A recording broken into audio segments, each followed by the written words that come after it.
Hello YouTube, hello friends, hello fans of Last Shelter Survival. This is Lord Bass. We're looking at my account in 943, in state 943. Who's ready to get started? And let's do a quick learn about Doomsday.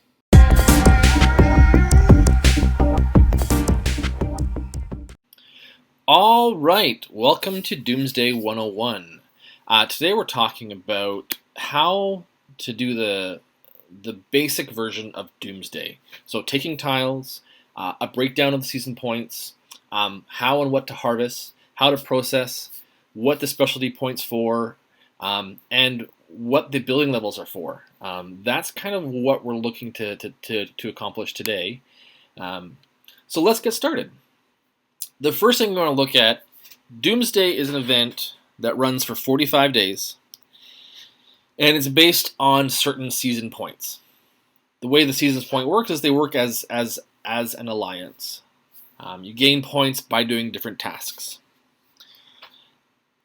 Right now, you can see your points broken down weekly or for the whole season.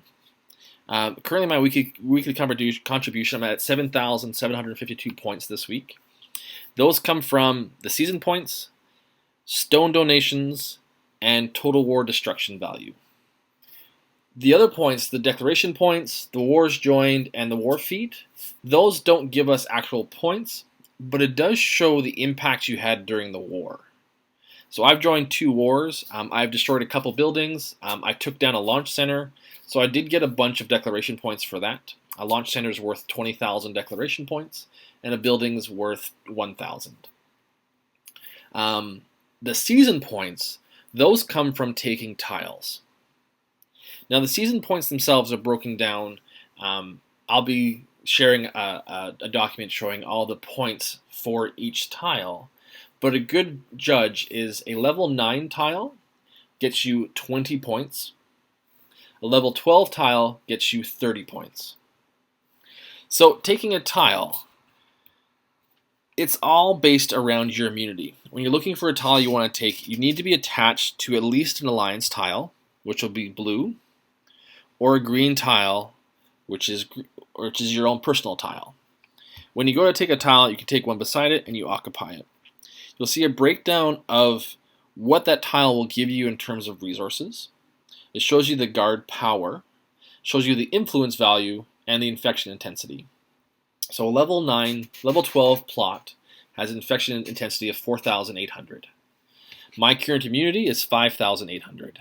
What that means is when I take this tile, I will suffer no loss of troops to the infection that is Doomsday. If I look at a level 15 tile, the infection rate is 7,200. I will suffer 42% loss of my troops every turn. So when you go to take a tile, click Occupy, and you set up your troops. A good way to tell how many troops you need is you take out all your heroes, 0, and put in 1,000 troops. If you're strong enough to take the tile, you'll get no message saying not enough power. If you don't put enough troops in, you'll get a little lovely message saying not enough power to take the tile. I don't know if I can do that. T1. Get this little insignificant troop power. Please increase the power. So what you can do is you can add more troops in there to take the tile. I will typically take a tile with about between 1,000 to 5,000 troops in each row. This way, I don't waste troops when they fight, and I know I have enough power to take it. So I put in my 5,000 troops, and I place my heroes back in again.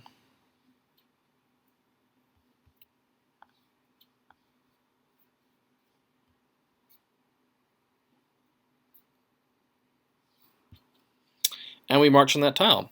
So essentially we go over, we march. When you're looking at taking tiles, if you're going for a blank tile, you want to make sure you have enough power to take that tile, but also using vehicles will make it a lot faster. You'll see it'll be able to take tiles, move things through, especially during the war phase. Using vehicles, even T1s on a level 1 tile, you'll be able to take it with a half full APC. When you're looking to take a purple tile, you'll see next to the tile we have 500 or 500. That's how much damage power you need to take this tile. So what that means is if I want to take this tile, I need to have an APC of a destruction point of over 500.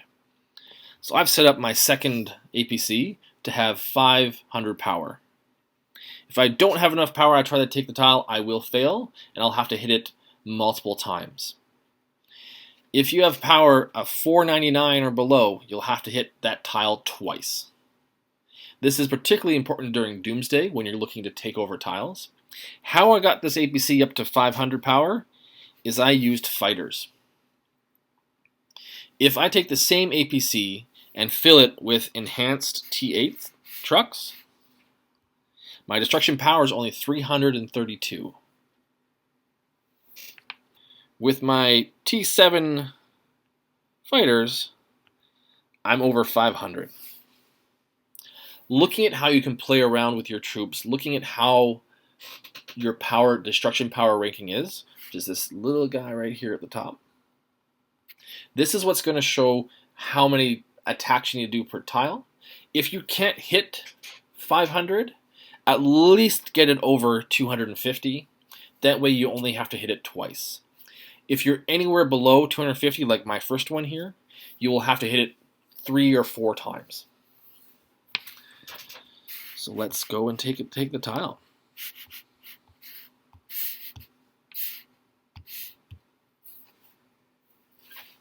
Occupying purple tiles, that literally just means you're stealing it from another alliance that has already teleported to this state.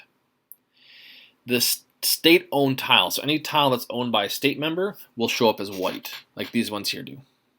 These ones are owned by other members of the state. The blue ones are yours, and the purple ones are invaders. I'm actually in a different state right now, so my tiles actually show up purple to everyone else as well. The nice thing about Doomsday is you can teleport to any other state that's in your bracket, in your Doomsday bracket. From there, you can go and you can attack tiles there, you can take tiles. We're in a state that doesn't have very many white tiles in the dark green, so it means we have the ability to see a lot more tiles and take a lot more stuff. The other thing that happens is the bases show up with a red logo on them if they're an enemy. So in the enemy state, you'll see a lot of red bases. If someone comes to your state, it'll show up as red as well. That's taking tiles. Now, where that's really important is it all plays into those season points. When you look at the season points, maximizing the amount of points you taken, so that tile just got me 30 more points, so I just jumped up to 5,000 points in season contribution. I've now done 7,812 this week. This is where a lot of your points are going to come from. Another strategy you can do is if you don't want to go and find new tiles, that's fine. You can take a tile right near your base, release it, and take it again. How you release a tile is you go to your tile and click abandon. Now the thing about abandoning tiles is you must wait 5 minutes before you can abandon it, and then there's a 20-minute cooldown period. So after taking a tile, you can wait 25 minutes and abandon it. I would recommend trying to get as many of these resource ones, because that's the other importance of taking tiles, is looking at the resources breakdown that you get. For resources, this is how you're going to level up your honor buildings. Every alliance has the ability to place 4 alliance centers. Around those alliance centers, you can place honor buildings. You can place a processing plant, an immunity research facility, an assault fortress, and a guardian fortress. As you start to level up, you can place more. As your alliance builds more and more alliance centers, you can place more as well. This all costs stones to build. When you place a building, it's super important to have those stones. If you haven't started Doomsday yet, please buy stones from the store. Because we're in it, it is super important that you have stones in your backlog in case a building ever gets destroyed, in case you need to move a building, in case it's in the wrong spot. I currently have 13,865 stones in my backlog. The other thing that stones get you is it gets you season points. If you want to know the bare minimum to get a reward from Doomsday is you need 10,000 season points. In the season points, you get 10% of your stone donation. So I've donated 15,000 stones, so I have 1,500 stones. If you go like our friend Will did, he donated 106,000, so he has 10,000 points. So right there, he is guaranteed rewards for Doomsday. The Doomsday rewards are broken down based on the different rankings. Right now, our alliance is ranked 3rd, so it's broken down into these different categories. The typical rewards that anyone in the alliance can get are the main rewards. So rank 3rd gets 2 guaranteed Season 2 heroes, 1 guaranteed Season 1 hero, and 2 tickets that give you an elite recruitment. So this is a Season 1 or higher. Something I would recommend that everyone does is save these tickets for a later season. Season 2 or Season 3. The heroes, as you move up in the seasons, get stronger and stronger. By saving them, you now have an opportunity to get one of those stronger opponents later on. It is a guaranteed Season 1 or higher ticket, but by saving it for later on, you're guaranteed a better hero. Or you have a better chance of getting a better hero because they'll be more available. The other thing you get would be some diamonds, some cash, and a resource bundle worth 150 million resources.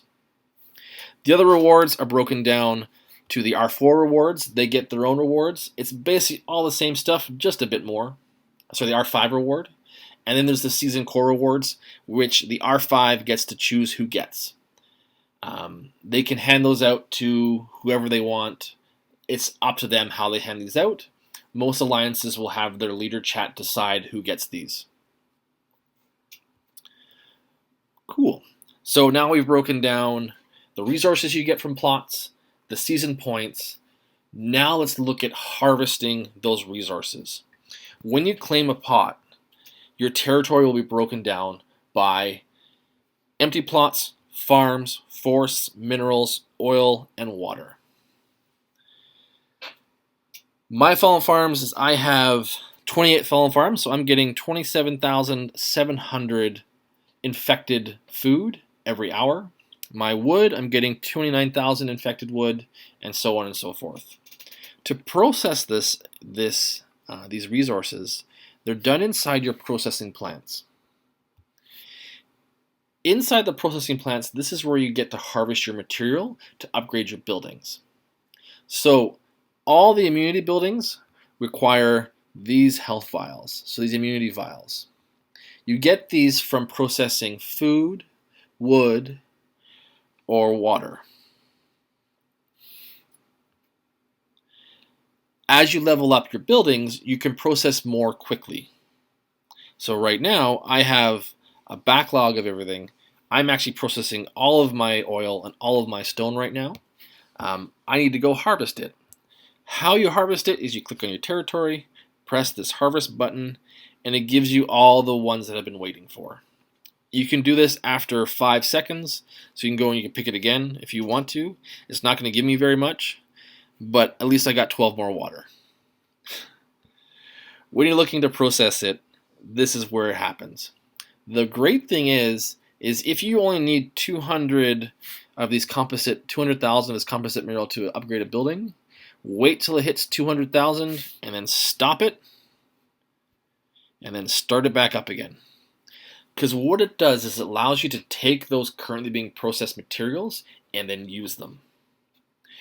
Come out to your buildings, you click on view, and you look at upgrading.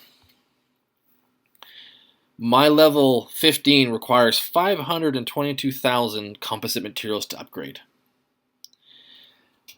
The immunity center also requires stuff to upgrade as well.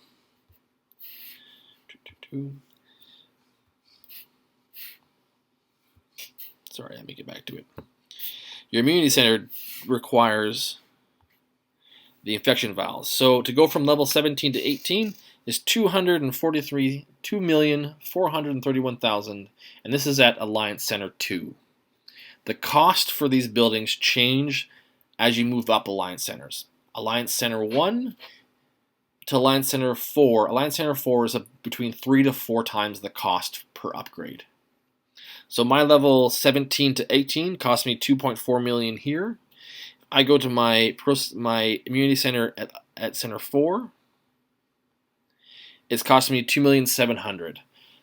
This one is a level 10 to 11. That one was level, level 16 to level 17. So we're looking at about a 3-level gap difference, or 4-level gap difference for about the same cost. You'll see most people will all upgrade their first Alliance Center immunities first because it's cheaper. The processing plants are the same at every single Alliance Center. The honor buildings, those change based on the center as well, just like the immunity buildings. However, these are some of the most important buildings for defense. They have the highest number of hit points available. Your Guardian Fortress is the strongest, followed by the Assault Fortress. How to process materials. Now, our alliance recommends that during peace days, so days that we're not going to war, we process composite materials so that we can upgrade our buildings during war day. While we're in war, we switch over to the immunity stuff. So we spend a day on war days just processing immunity so we can level up your immunity buildings. We're currently about halfway through the season, and we should see all of our Assault Fortresses and Guardian Fortresses at AC1 be at least level 8, if not level 9, by the end of this weekend.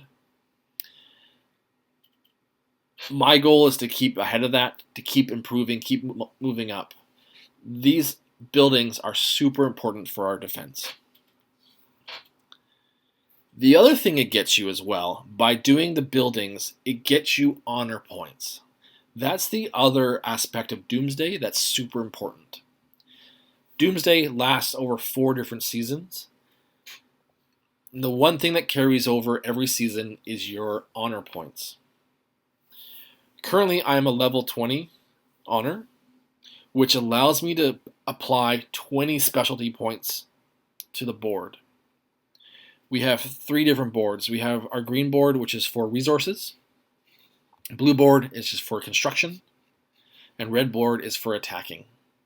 During Season 1, it's super important to be using these guys here. To start off with, we recommend going to the left, because every time you get here, so at level 10, level 17, you get an extra processing queue. That's why I have 3 queues and I can process 3 sets of material at once. It's because I've chosen to go this route. If you want to place your buildings, you go down. So at 17 points, you can place your Assault Fortress at AC 2 and 3, and your Garrison Fortress at 2 and 3 as well. The great thing about season points is you have the option to reset them. You can use super resets, you can buy resets, you can pay for the Doomsday package and you get 1 free reset every week. By resetting, you can move your points around and reallocate them. Very shortly, I'll be resetting and going to the right, because this improves my immunity. So every building I have will get a 75% immunity increase at level 17. At level 25, I think it is, you'll get another one here as well, up until about level 30. Typically, we won't use our season points in any of the other categories until we're in Season 2 or 3, when we start facing very strong opponents and we require boosts to take down buildings. The green specialties actually allow you to upgrade plots you've taken. So this specialty, I can actually take a level, any level plot and maximize it up to level 5. Over here, I can take any plot below level 13 and upgrade it to level 13. This means you can spend time and resources taking those individual plots and upgrading them. This is something you probably shouldn't focus on Season 1 because the resources are so much more important to get your honor points up, to build those buildings, because these points transfer each season. Cool. So far what we've gone over kind of a breakdown of what the season points are, why it's important to take tiles, how to process, how to use our specialty points, and the building level. The other thing that happens when you attack tiles is your troops will get injured, and you need to actually heal them at your immunity research facility. Whether you have immunity or not, when you attack them, you will have to heal some troops. The nice thing is it does cost resources just like healing in the hospital. However, there is no limit for healing in here. You can kill all your troops and just keep healing them. The hard part is it takes days. And that's why we do not recommend attacking a tile with too many troops, especially if you're going to take damage per turn. So I'm going to heal my troops, and it does its thing, sits there and goes through. If I look at how my attacks went on those tiles, the immunity is based on turns. So how that looks is if I look at my conquest battle, I battled this one for a total of 4 rounds. Round 1 was 2 turns. Round 2 was 3 turns. Round 3 was 4 turns, 3 turns, and round 4. So if I was losing 40% to just infection, round 1 I would have lost 40% turn 1, another 40% of what was left round 2, and then another 40%, another 40%, another 40%, another 40%, another 40%, and so on and so forth. By putting too many troops in, you kill more troops. If I attack with 10,000 troops, 40% of those will die in the first turn. If I send 100,000 troops, 40% will die. We're looking at a difference between 400 and 40,000. Knowing how to attack, when to attack, and what to attack with is super important. Don't put too many troops in because then you'll just spend days and days and days healing. When I first started, I started attacking tiles that were at 30 or 40%. I hit them 4 or 5 times. I lost every single time, and it took me 4 days to heal my troops. I lost 4 million power in 1 day just attacking tiles I wasn't ready for. This is where knowing your immunity, knowing where to go, is super important for taking tiles. The other thing that comes down as well is your hero skills. As you can see in this battle, all my heroes use different skills each turn. It's super important to use heroes that don't have a build-up period. So what I mean by that, if I look at a hero like Dawn Guardian, his skill number 2 has no warm-up period. If I look at a hero like Iron Guard, his skill number 2 has a 1-turn prep. What that means is each round, turn 1 he will not hit, and turn 3 he will not hit. So if the round only lasts 3 turns and it goes 4 rounds, you're literally only hitting with him 4 times. If it goes 4 rounds, you're only going to be hitting with him 8 times. Whereas with Dawn Guardian, I have the potential to hit with about 20 times in a 4x4x4x4x4 battle. This is where it comes down to you want your heroes to hit every turn if you can. I do not recommend Iron Guard. He's great for shooters, but not for Doomsday. Surprisingly, one of the best heroes in terms of all the research for Doomsday is actually Arsenal.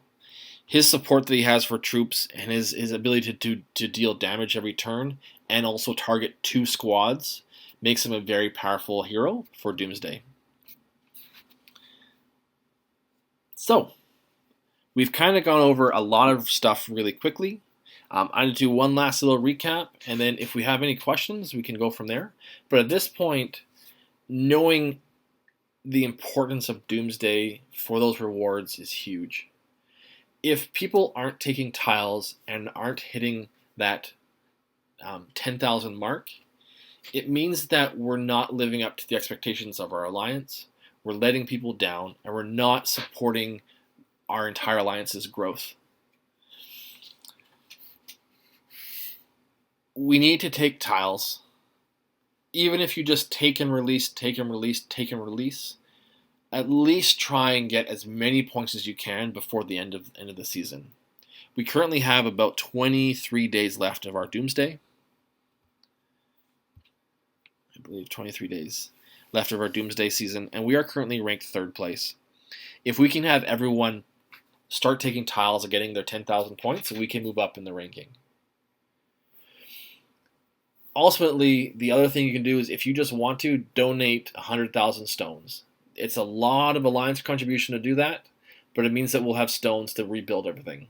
Because Doomsday is not going away. At the end of Season 1, we have a little bit of a break, and then Season 2 starts, and we start all over again. All of our buildings are demolished, and we start back at level 1. You need to spend stone to build. Everything costs stones. So making sure that stones are donated to Alliance so we can build our buildings, but also so you have your own stones so you can build and repair your own personal buildings as well. This will be the most important part to think about and to plan for. The other thing is, in Season 1, the most specialty points you can get to is 40, so try and get as close to 40 as possible. This you cannot do if you haven't taken any tiles.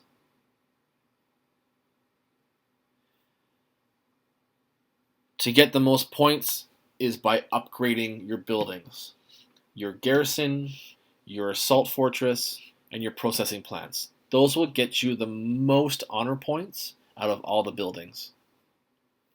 The immunity ones are the ones that get you the resources. Those are ones that are important to allowing you to take bigger tiles. That's why having the split of peace days, processing the composite materials for those buildings, and then the war days for the immunity. You should be trying to level up at least one of your buildings every single day. And that's my quick intro to Doomsday. There's still a lot more to cover. There's still a lot more that happens during Doomsday, but this is the bare minimum to get started and to be successful for Doomsday.